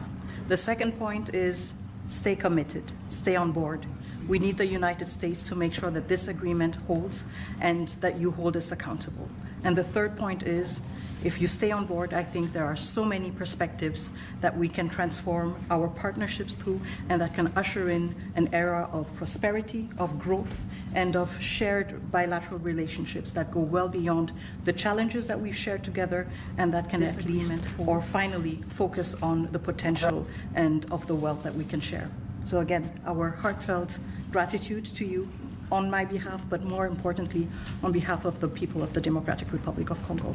Thank you so much. Beautifully spoken, and I look forward to seeing your leader. They will, highly respected person, as you know, Indeed. highly respected all over the world, but in Africa in particular. So sometime in July, we'll do something, big ceremony. We look forward to it. Thank you very so much. Please. Thank you very much, Mr. President. This is indeed a historical day. Because it's the signing of a peace agreement between Congo and Rwanda to end a conflict that has been going on for 30 years. And there has been many mediation, facilitation in the past, but none of them succeeded. And we believe that it's because of your leadership and your steadfast commitment to this process, with also a new approach of economic integration, regional economic integration, which is important to allow Rwanda and DRC working together, because this is a very rich region with cross-border trade, with minerals, with natural wealth. So with the U.S. Standing side by side with Rwanda and DRC, we believe that we will achieve a long-time peace. And we also believe that, as my colleague from DRC stated, it's important for the United States to stay committed, because today we signed, but now we need to implement what we have signed in order to open this new era you were talking about of prosperity, so that we can reap the economic dividend of peace. So for this economic integration framework to be implemented, it's important for the US to accompany the parties to implement what we have signed, because in the past we have signed so many agreements that were not implemented.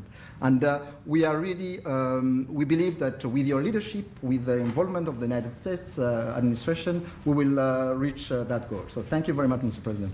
Well, this will happen definitely. I can reach over. Do you want to just press them Fine, over to me? Let me have them. And I just wanted to give you each. These are your signed agreements. And we'll make sure that you follow through. We'll make sure you follow through. Yeah. We'll make sure that you follow through. Okay, that's for you. Thank you. And we have one other thing that we're going to give, that we give to special people only. It's a coin. Thank you. And I hope you do that. I'm going to give you a second one for your leader. Oh, cool. Thank you very much. And my guys will do that. These are serious coins. You don't want to lose them. You'll be very. I think that your reporter from Africa should get one. What do you think? Is she allowed? I saw. I think yes. There Are we the go, reporters Trump. okay with it? Brian, yes? Darling, that's for you. Okay? You did a fantastic job. Thank you. And I heard you do a great job in covering everything. Thank you. And Mr. President, we actually have the pictures that you took earlier Oh, of let the me foreign see that. ministers here already. Thank you so much, Mr. President. Thank you. Let me see that. They're in this folder right here, sir. Okay, this one? Yes, sir. Oh, they look better than me. I don't like it. I don't like it. That's beautiful. That's very good. We have a good photographer. Aneurysms are so Beautiful. funny. He's kind of awkward. We have a great That's great. photographer. It's a beautiful picture. They look better than me. You better, I'll tell you, you better do the job here. We're going to come down hard. It's beautiful. It's beautiful. Thank you very much. So we'll put them in. That's for you. I can do that. Okay. That's for you. This is for the Congo. And what is it? For the Congo. Yes. Okay. That's fine. Let's see, do we have two of them? I think so. He wouldn't give us one. He would have made a big mistake. Isn't that nice? That's for you. That's for you. Thank you, Mr. President. Thank you very much. And you're all set, and this is for you. You're going to Yes, get it this? Good. Might as well hold it. Thank you so Thank much. you very much. Good luck. Thank you. Do you have any questions? Yes, sir. On the subject, sir. Whoa, everyone has questions. Why not? Why not Canada, by the way? Why? I mean, Because this is about a different subject right now. This is right now actually a much more important subject. We just ended a war that was going on for 30 years where 6 million people died. So don't ask me a trade question on Canada. Mr. President, Kara Castanova from Lindell TV. Now that your administration, and congratulations, has secured peace in Africa to a bloody, horrific war that's gone on for decades and no other president could do it, do you think the mainstream media will finally... I love her, I'm telling you. But you're right. No other president could do it. They tried, and they didn't even try, I don't think. I actually don't think they tried. Do you think Biden tried? He didn't know he was alive. Do you think the mainstream media will finally give you credit where credit Trump is has due? no filter. No, This the is media so will funny. never give me credit. But the people give me credit. That's why I'm here. The people didn't give me. That's why we're here in a landslide. We got all 7 states. We won the popular vote. So the media won't give me credit, but the people give me credit. That's more important to me. You're going to go down as a peacemaker. You're also going to go down with the president who had 0 border crossings in May. You secured the border most than anybody's ever done. But I don't know if you know this. You're on track right now to have the lowest murder rate in history in this country. And I think a lot largely go to the fact we closed down the border. Do you want to comment on that? You might go down as the lowest murder rate in U.S. history. Yeah, I saw that the other day, and it's an honor. I mean, and that's really even better because, we've taken a lot of illegals into the country through the Biden administration that are murderers, 11,888 to be exact. And many of them are now gone. We got rid of them. They're back where they belong. But so it's a great honor. If you took that out, the numbers would be even better. They've created a lot of problems. You Truth Social earlier about getting money to the air traffic controllers and the big, beautiful bill, which hopefully, praise God, if we get this thing signed. What does that mean to that industry that have been suffering the last couple of years, wait, a decade being underfunding and how that changed the safety of air travel? Well, they've underfunded the airports for years, and I started the process of getting it completed in terms of the equipment necessary to land the planes, where the planes, like the helicopter accident with the plane, would have never happened if they had the right modern equipment. It would have been bells and whistles would have been going on all over the place. And I had that all set, but when I wasn't here, they totally dropped it. You had a terrible head of transportation. We have a very good one now, Sean Duffy. But you had Buttigieg, and he didn't know a damn thing. He'd ride to work on his bicycle. He didn't know what the hell was going on. He was terrible. So he totally dropped that. It was a project that should have happened, and I was all set. But we had a very sad experience with the voting, and so we didn't get to do that. But now I'm doing it, and we're going to have a great system. And it's funded partially by the bill. It's the initial funding is by the bill, and then it gets to be funded. The rest of it comes a little bit later as we build it out. But we're going to build out the best in the world. We have the best companies in the world. A couple of countries have very good systems. In fact, I noticed when I was landing, my pilot often would use the system of another country, and I said, "What are you doing that for?" He said, "The United States system is so bad." So we have the best companies that do that in the world bidding. You have Raytheon, you have IBM, you have a lot of different companies bidding, and we'll get the best one, the best system for the best price. And they're going to go to town and give us a system that will be better than any other system in the world. And you won't have planes bunking into each other at 35,000 feet. Mr. President, on the subject of peace deals, how close are you and your administration to a deal in terms of Gaza, a ceasefire right now? Often asked, and I think it's close. I just spoke with some of the people involved. And it's a terrible situation that's going Gaza. He's asking about, and we think within the next week we're going to get a ceasefire. And we're supplying, as you know, a lot of money and a lot of food to that area because we have to. I mean, you have to. We're in theory not involved in it, but we're involved because people are dying.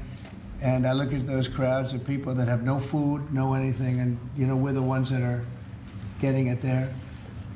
Some of it's being taken by some bad people, you know, once you give it and you give it out, and they're supposed to be taking care of the people, and they end up stealing the food and selling it. But we have a pretty good system now. But so we're helping with that. You see the lines of people that just get one meal essentially, but. It's too bad other countries aren't helping out. Nobody's helping out. We're doing that because I think we have to on a humanitarian basis. Like this, we didn't have to get involved in Africa, but we did because we thought it was. I mean, I've been reading, like J.D. said, he's, you know, from much of his life, he's been just seeing this about this brutal war, and it actually got a lot of publicity because of the level of brutality. Right? It was nobody's ever seen anything like it, and.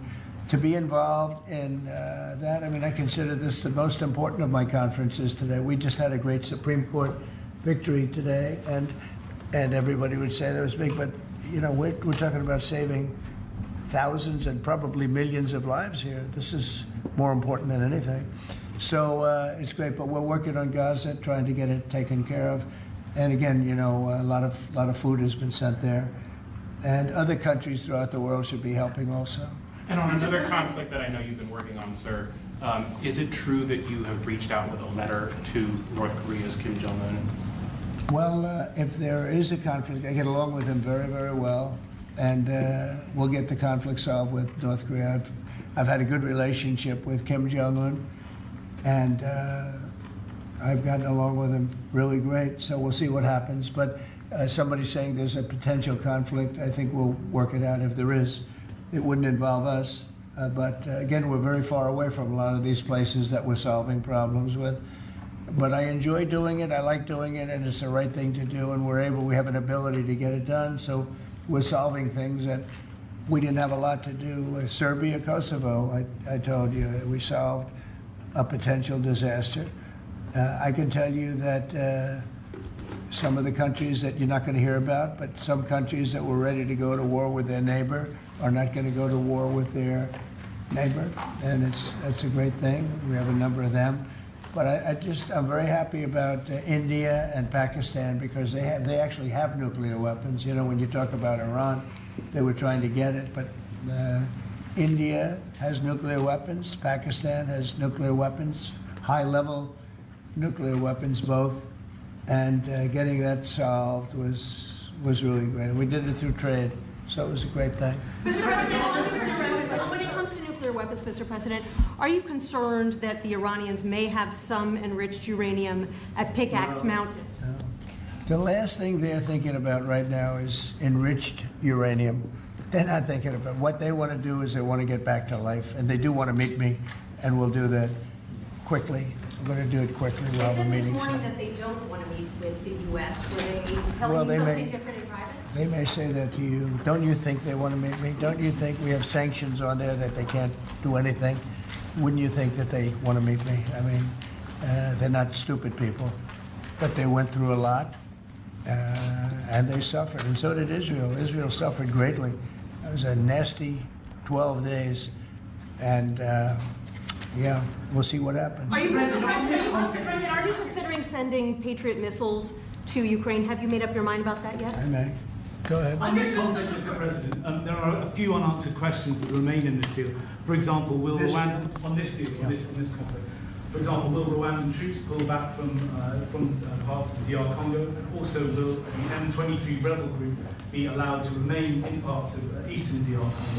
Do you have any answer to those? Well, let me ask you that question. You want to answer that one? It sounds like an interesting question for you. Go ahead, please. Thank you very much. In the agreement we signed, we have taken the concept of operation for the neutralization of the FDLR, which is a vicious genocidal movement, and the lifting of Rwandan defensive measures. So this was already signed last year in November, so we will implement it. This concept of operation to do both things, to neutralize this movement, which has been destabilizing Rwanda for many years, and to lift our defensive measures.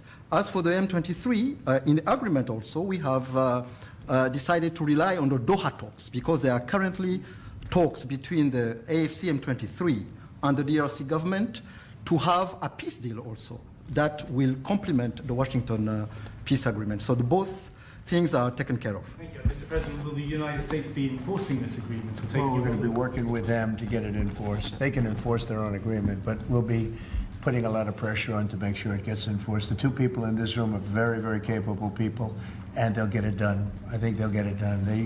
They love their. One thing I learned very quickly is how much you love your country and you want to get it done. And they know it has to get done, otherwise bad things happen. But I think we're well beyond that.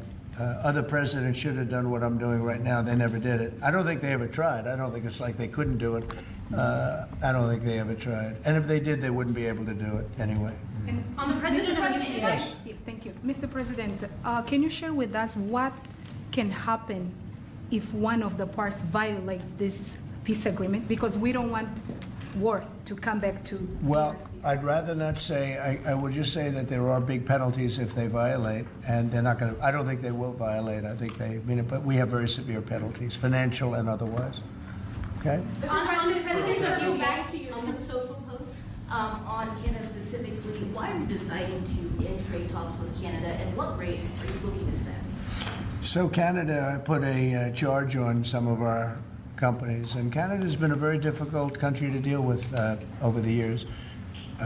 You know, we hear Canada, we have a great relationship with the people of Canada, but it's been very difficult, and they put a charge, and they were a little bit early, we found out about it. So, and we have all the cards, we have every single one. We don't want to do anything bad, but they have, economically, we have such power over Canada.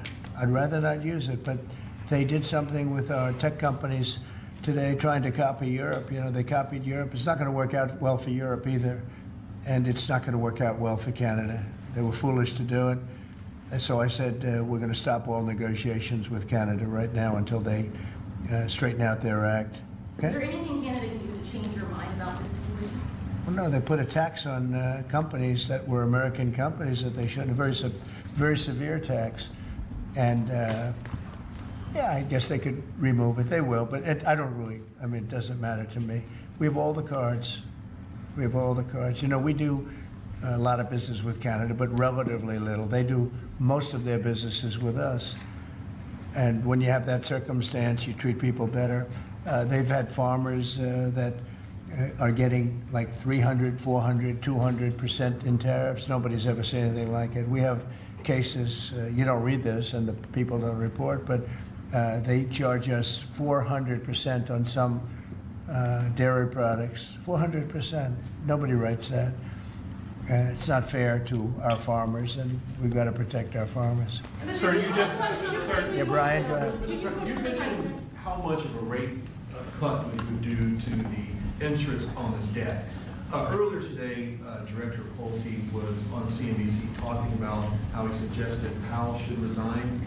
Any comments on whether or not Powell should step down? I know you've been... Well, I don't have a comment. I'd love him to resign if he wanted to. He's done a lousy job. Look, if you were there, you'd say, well, you know, the United States is doing well. They have no inflation.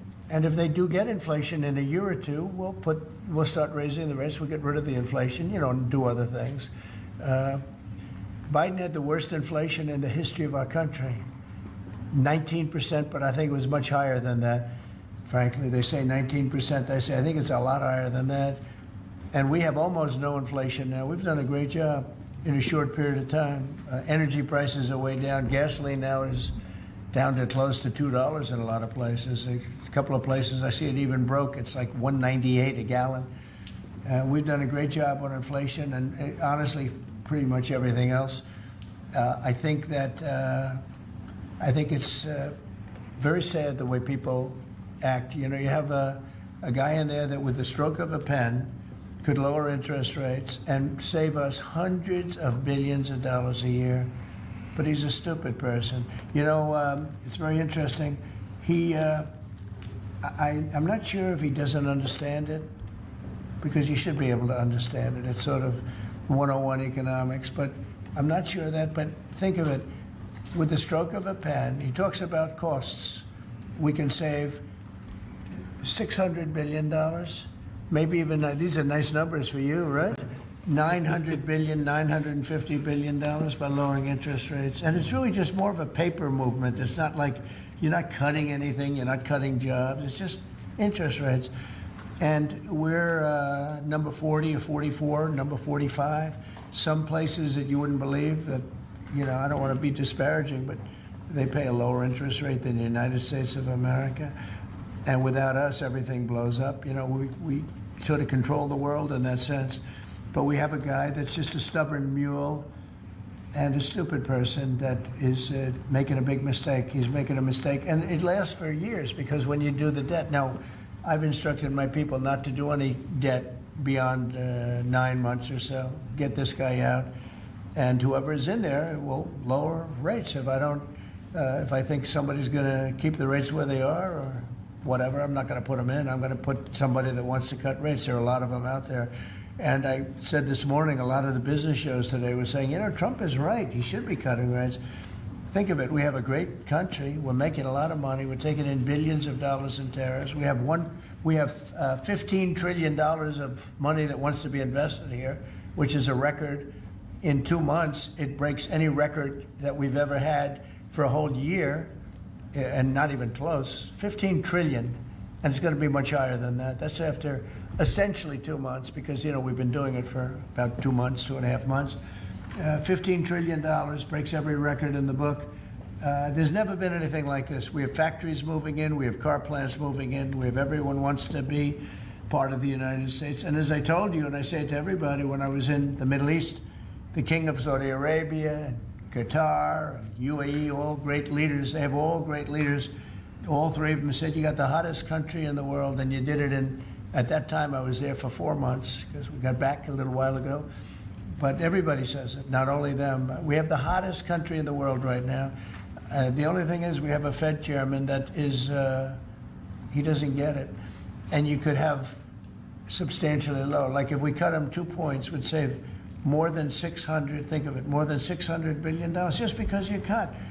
But you can't go out to the market and say, well, we have a guy that's got us at 4% or 4.5%, and we want to pay 2% or 1%. I think we should be paying 1% right now. And we're paying more because we have a guy who's, you know, suffers from, I think, Trump derangement syndrome, if you want to know the truth. But he's not good for our country. The president of UVA. No, Did you push not the you, president not you. A related question on banking. There have been Yo, reports, he's so Mr. funny how he President, shuts that down your reporters. administration is considering issuing an executive order about debanking, which is the practice of banks denying services. Also, y'all are going crazy in chat. I'm keeping up, don't worry. Industries such as crypto, people involved in that. Would you be open or interested to sign such an executive order targeting debanking, and what might? Well, I think the debankers, I think that banks, I can tell you because I've been a victim myself, because of my politics, that big banks were very nasty to us.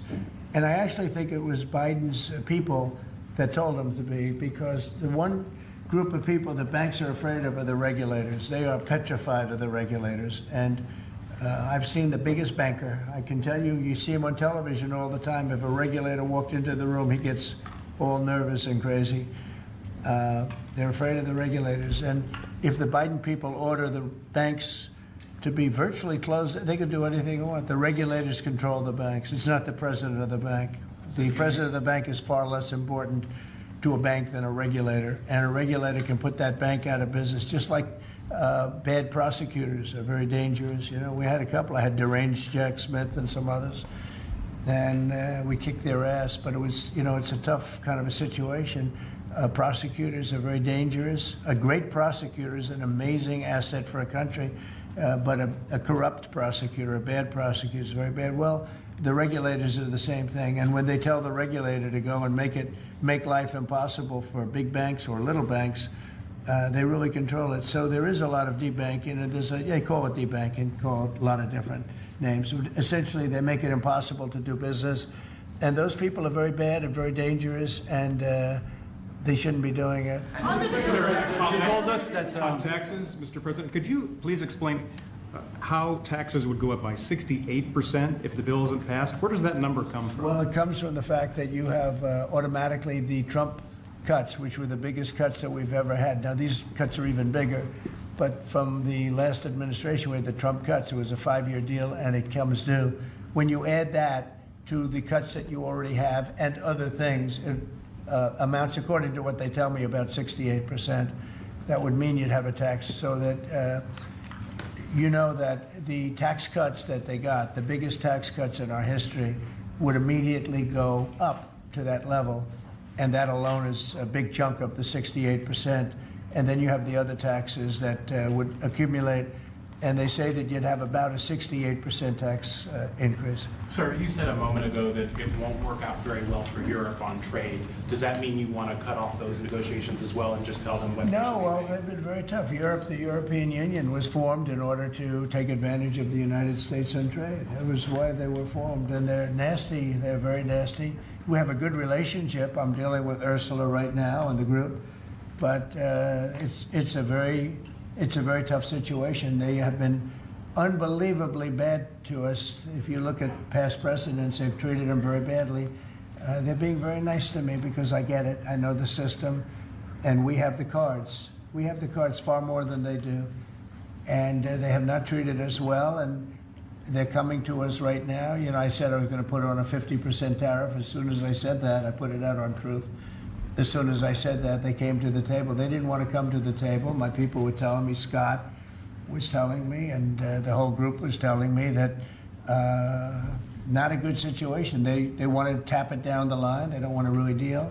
So I said, we're going to put a 50% tariff on you. And Howard, as you know, was very much involved, Lutnick, Commerce. And he said, they don't want to talk. As soon as I put that on, I was getting calls from them like, can we meet tomorrow? And the problem is they have a lot of very unfair taxes. They have a lot of taxes that you wouldn't put on, and they sue all our companies. They're constantly suing Apple and Google and all of these companies, and they're getting, you know, in front of judges that essentially almost work for them. I guess they do work for them. They're European Union judges, and they're getting these crazy rewards. Apple was fined $17 billion, and others are being fined tremendous numbers of dollars. They're nasty people. And I don't want them affecting U.S. companies. I don't want that. If anybody's going to affect a U.S. company, I want it to be us. And if they're going to have to pay a penalty or a fine, let it be to us. So they've done this for a long time, for years. but they're very nasty. The European Union's very nasty. There's no question. But they'll learn not to be so nasty very soon. They know that. They know it's coming. So told us that Vladimir Putin reached out to you to help you with the Iran crisis. We made some nice statements today. Did you see the statements? Very nice. Vladimir Putin made some very nice statements today. Look, he respects our country again. He didn't respect it a year ago, I can tell you right now. But Putin respects our country. And President Xi of China respects our country. And Kim Jong-un they respect our country again.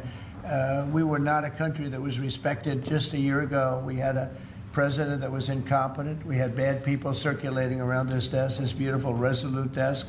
They had, I guess, evil intentions. You couldn't be that stupid. I mean, they had evil intentions.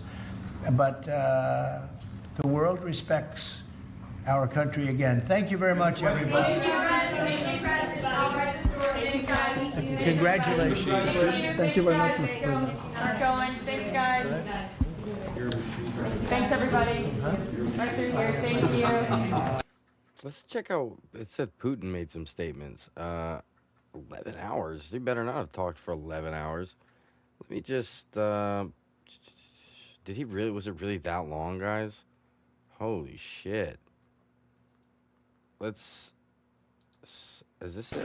And this shows. No, this is from a month ago. I'm talking about today. Today, dog. Let's see what this is. It has been happening there. Bloody war against civilians, against peaceful population. That's not what I'm looking for. Can I just get a clip? Their own experience, understand the advantages that integration brings and what else needs to be done to improve the conditions for mutual trade and investment exchanges. I know that today, as my colleagues have already told us, seminars are being held within the framework of the forum, and various issues are being discussed, including those I have just mentioned. I want to emphasize that all useful ideas, recommendations, and proposals from our Russian colleagues will be taken into of the 5 countries in the digital sphere. However, if we talk directly about Russia, then due to well-known circumstances, our dialogue with the World Bank and other Western-centric financial institutions is... Okay, there's no way in hell that I'm going to be able to go through that. There's nobody that summarized this, 11-hour speech? Таким образом, согласился бы с предложением Николая Платоновича о том, что нашим, так сказать, западным партнерам можно дать... 3 years ago. Nobody summarized this or put it into... Let's see what this says. Mr. President, Secretary General Rutte has described President Putin as an adversary, a threat, an enemy. Do you view him the same way? And in addition to that, you mentioned General Kane, your chief of staff, the chairman of the Joint Chiefs of Staff. What is happening? Yes, he has said that Mr. Putin has territorial ambitions beyond Ukraine. Do you view that in the same way? Possible. I mean, it's possible. I know one thing. He'd like to settle. He'd like to get out of this thing. It's a mess for him. He called the other day. He said, "Can I help you with Iran?" I said, "No, you can help me with Russia." Because, in the last few weeks, we took care of India and Pakistan, Kosovo, Serbia. I think on Friday we have coming in, the Congo is coming in, and Rwanda is coming in. That was a vicious war that went on, a machete war, heads chopped off all over Africa. They're coming in. We did 2 others in addition to that. Nobody's ever done anything like this. No, I consider him a person that's... I think been misguided. I'm very surprised, actually. I thought we would have had that settled easy. I've settled 4 of them in the meantime. But he did call up, and he said, he's close to Iran. He'd like to help us get a settlement. I said, no, you help me get a settlement with Russia. And I think we're going to be doing that, too. That's interesting. Yeah, if once more comes out about that, I'm sure somebody will clip the parts that are important. We'll go through the good stuff with that. that's pretty much it that I had. Let's check out. I This think you last just had a meeting Zelensky with clip, President and then we'll probably end Zelensky. up- Did you discuss any ceasefire in this Russo-Ukrainian war? No, I wanted to know how he's doing. He was very nice, actually. You know, we had little rough times sometimes. He was couldn't have been nicer. I think he'd like to see an end to this. I do. I think what I took from the meeting couldn't have been nicer, actually. But I took from the meeting that he'd like to see it end. I think it's a great time to end it. I'm going to speak to Vladimir Putin, see if we can get it ended. But look, these are brave people. They're fighting these wars all over the place. You know, last week they had, I guess, I told you, close to 7,000 young soldiers, Russian and Ukrainian soldiers were killed, 7,000 in 1 week. It's crazy. It's crazy. That is a lot. So I'll be speaking to Putin. No, I had a good meeting with Zelensky, and I had a lot of good meetings. We had a lot of good meetings with a lot of people, a lot of great leaders. But he's fighting a brave battle. It's a tough battle. Mr. President, Johannes Petra from Austrian National Television. How are you? You once said that you would end the Ukraine war in 24 hours. You later said that sarcastically. Of course it was sarcastic. But you've now been in office for 5 months and 5 days. Why have you not been able to end the Ukraine war? Yo, Charlie, Because appreciate it's the more sub on difficult YouTube. than people would have any idea. Vladimir Putin has been more difficult. Frankly, I had some problems with Zelensky. You may have read about him. And it's been more difficult than other wars. I mean, look, we just ended a war in 12 days that was simmering for 30 years, frankly. We ended Rwanda and the Congo. They're coming to sign the documents. We've already signed basic documents, but they're coming, I think, to the White House on Friday. We ended Serbia was going to go at it. But maybe the most important of all, India and Pakistan. And that wasn't whether or not they may someday have nukes like we're talking about in the Middle East, like we're talking about with Israel and Iran. This is they have nuclear weapons. I ended that with a series of phone calls on trade. I said, look, if you're going to go fighting each other, it was getting very bad. You know how bad that last attack was. It was really bad. If you're going to go fighting each other, we're not doing any trade deal. No, you have to do a trade deal. I said, we're not doing any trade deal. And in fact, I had the general, who was very impressive. The general from Pakistan was in my office last week. You know, Prime Minister Modi is a great friend of mine. He's a great gentleman. He's a great man. And I got them to reason. I said, we're not doing a trade deal if you're going to fight. And if you're going to fight each other, we're not doing a trade deal. And you know what? They said, no, I want to do the trade deal. We stopped the nuclear war. Go ahead. Go ahead, Jeff. Here's another beauty, Jeff. He's a beauty, all right. Go ahead. Mr. President, to follow up on Ukraine, will the United States contribute any more money to Ukraine's defense this year to the $5 billion that allies are giving? And one question, you had another meeting with the Dutch opposition leader, Mr. Wilders. Can you tell us about that meeting? And are you upset about his anti-Muslim stance? I'm not upset about it. It's just his view. He's unhappy with the way things are going in this country and various countries. He was an opposition leader, and I was asked to meet with the opposition leader by the people that are running. I think they have some deal where if you have a meeting, you're supposed to meet with an opposition leader. I said, that's strange. We don't do that. But I met with I didn't know him. He seemed like a very nice guy, but he's in opposition to the current people, and that was set up by the current people. So I assume when I met with the Prime Minister, you're supposed to meet with the opposition. We'll have to try that sometime in our country. Let's not do it.